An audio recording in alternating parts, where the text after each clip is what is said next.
Welcome back to the channel, guys. I'm Sheldon, and this is another episode of Behind The Enthusiast. Today,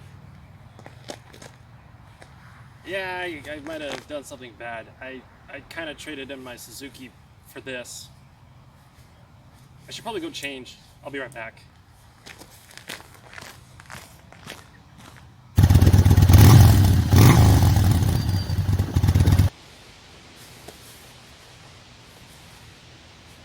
That's better.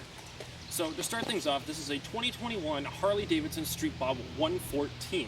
Now, as you can see, this is a crazy color orange. I will find out the exact name for you guys a little bit later on in this video. I will go over all the details. But for now, let's focus on taking a look at the bike, taking a closer look at the fine details on this amazing motorcycle.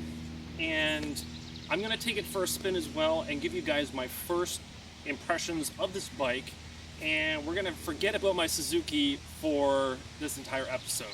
So let's get into it. Alright guys, so just to start off, first things first, this is just a demo. I will have my Suzuki back tomorrow morning. Now, taking a closer look at the Street Bob 114, we see that most of the features are blacked out completely. We have gloss black derby cover, shifter arm, everything. This bike is exactly the spec that I would want it to be, which is really awesome. Now, moving on to the engine, again, this is the 114. It is the equivalent of 1,868 cc's with the compression ratio of 10.5 to 1. The exhaust, we have a 2-into-2, as Harley calls it, an offset shotgun, which has the cat in the muffler, which you can't even tell, really, just looking at the bike. And, of course, you have these really, really nicely done seats, which have great stitching on them. They're actually really, really comfortable, too.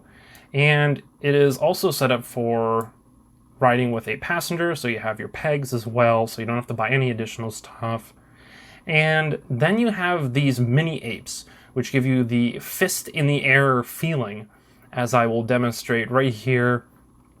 It is really comfortable. You just get to relax, arms straight, really simple, nice riding setup.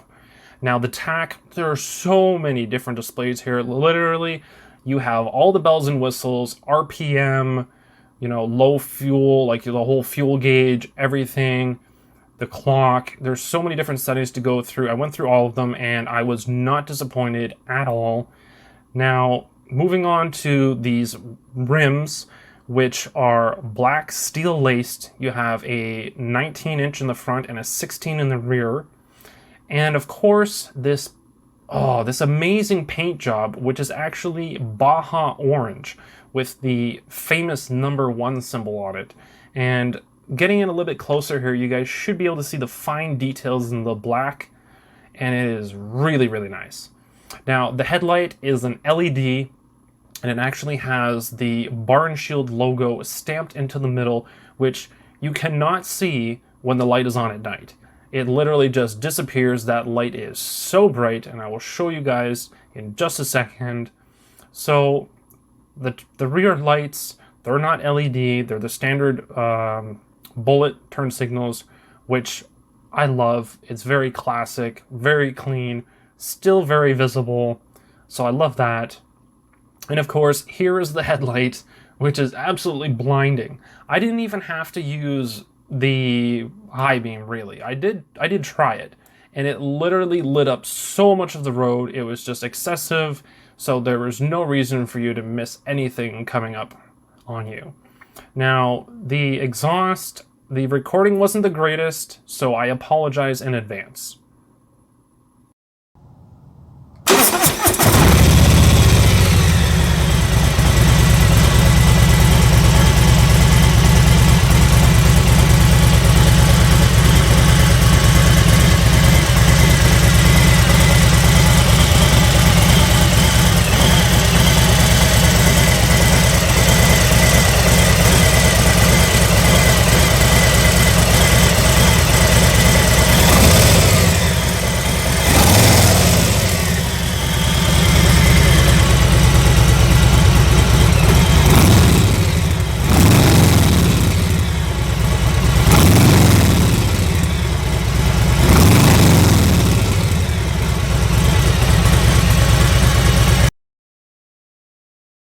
And of course, this is what the bike sounds like when you turn off the engine, which is really cool.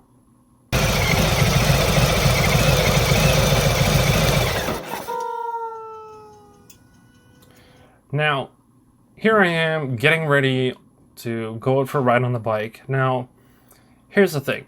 I want to go over just a few more details for you guys just to explain what it was like for me and hopefully cover any questions that you guys might have. Now, keep in mind this has a 4-piston fixed front brake rotor setup. You have a 2-piston floating rear as well. And, you know, it is a single disc. And for a single disc, the brakes on this are so good. I literally was just using one finger to brake, and it was more than enough. So I don't know how the bike brakes so well, but it really does. With the engine, there is just instant power, torque. This could be due to the electronic sequential port fuel injection system they have on the bike. I'm not entirely sure. I'm not a big techie guy, but I really enjoyed riding this bike. And the seats, as I mentioned, are really, really comfortable. So a passenger is probably going to be very comfortable as well. I found that there was a lot of support there as, I don't know, maybe they put extra, you know, foam in there or padding or whatever. I don't know, but it worked really, really well. Now, the Mini Apes, I found them to be at a pretty decent height. However, the only thing that was bothering me was me just being a little too aggressive. So if you relax and you just ride the bike like you really should be and not be aggressive like I was and hunching forward, you should be okay. I think I was mainly doing that just because I felt the wind was blowing me back a little bit too much, which, you know, with my hands up in the air, I find that that is just a little bit of a downside to that. The only other complaint that I have are the mirrors, which kind of seemed like an afterthought, the left one being the worst. Now, that could just be because of the way the bars were set up. I don't know. You guys can obviously play around with that a little bit. And the last thing that I want to mention from my test ride is the way that the Street Bob handles.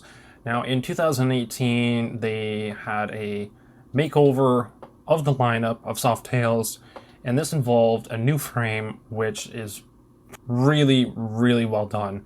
This bike is so nimble, it flicks left and right, it's very easy to ride. I was really surprised because when you get onto a Harley and you have to push it around, it is very heavy. But once you get rolling, this thing is smooth as butter.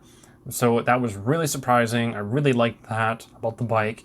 And even with a passenger on it, I didn't feel like I was going to tip over. I felt the bike was really well balanced. So I think that is due to a very low center of gravity, which is really nice for beginner riders as well. So I hope you guys get to experience that for yourselves. Now, the other thing I want to go over is the colors. Now, obviously, vivid black is going to be standard. Then you're going to have stone-washed white pearl. You're going to have Baja Orange, which is what this one is. You're going to have Deadwood Green as the fourth color option. Now, the base price of this bike listed on the Canadian website is $17,599. Now, obviously, that doesn't include freight or PDI or anything.